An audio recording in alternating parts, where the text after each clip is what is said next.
Allô YouTube, ici Victor, on continue l'abécédaire de Noël et aujourd'hui on va parler d'un mot un peu particulier, ETOPS.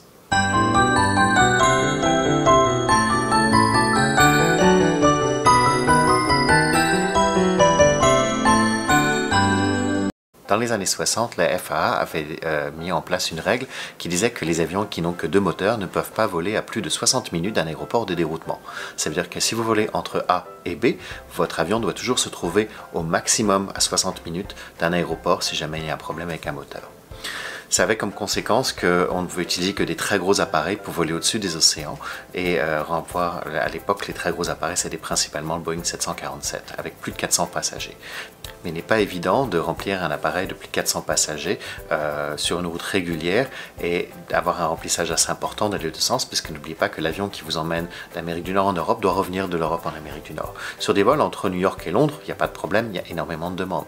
Mais on ne pourrait pas utiliser un Boeing 747 entre Boston et Paris, puisque la demande n'est pas assez importante.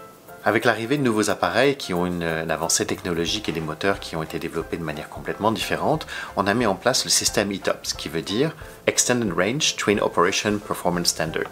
Ça veut dire que votre avion a le droit de voler à une distance qui est beaucoup plus importante. L'appareil a été modifié, il peut emporter beaucoup plus de carburant, il a aussi des éléments de transmission de radio qui sont plus importants, puisque c'est un appareil qui est plus petit, n'avait pas été équipé comme les Boeing 747 ou maintenant les 380.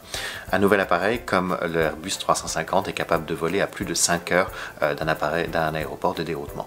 Ça a beaucoup de conséquences. L'une d'entre elles, c'est qu'on a été capable d'ouvrir des routes, des lignes aériennes régulières qui n'auraient pas été rentables auparavant.